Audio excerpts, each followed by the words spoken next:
Ada seorang ulama berguru kepada seorang ulama.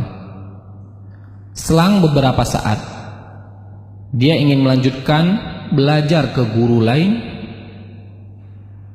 dan sang gurunya berpesan, jangan tinggalkan membaca Al-Quran. Semakin banyak baca Al-Quran, urusanmu semakin mudah. Dan muridnya pun melakukan.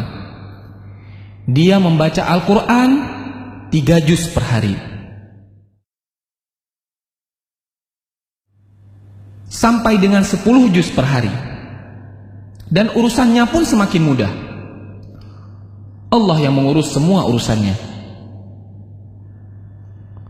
Waktu pun semakin berkah. Kemudian, apa yang dimaksud dengan berkahnya waktu? Bisa melakukan banyak hal dalam waktu sedikit, itulah berkah Al-Quran. Al-Quran membuat kita mudah mengefektifkan manajemen waktu. Bukan waktu yang mengatur kita, akan tetapi kita yang mengatur waktu. Padahal teorinya, orang yang membaca Al-Quran menghabiskan banyak waktu,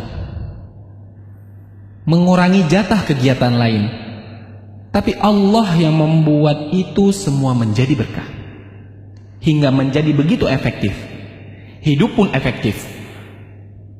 Dan Allah akan mencurahkan banyak berkah dan kebaikan kepada kita karena Al-Quran. Dan Allah akan mencurahkan banyak keberkahan dan kebaikan kepada kita karena Al-Quran. Salah satu berkahnya adalah membuka pintu kebaikan dan membuka kesempatan untuk amal saleh yang berikutnya. Dan salah satu balasan bagi amal saleh yang kita lakukan adalah kesempatan untuk amal baik berikutnya. Jagalah Allah, maka Allah akan menjagamu. Dan sebaliknya, waktu yang selalu sibuk sehingga hanya habis untuk urusan dunia yang terserak, bisa jadi itu adalah tandanya ada yang salah di dalam hidup kita.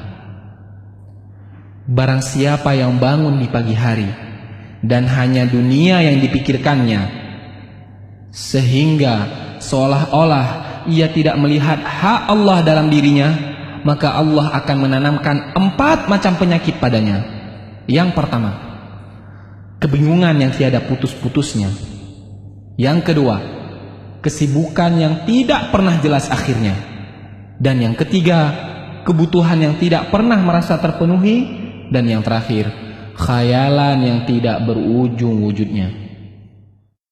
Keberkahan waktu yaitu bisa melakukan banyak amal kebaikan di dalam waktu yang sangat sempit dan sangat sedikit.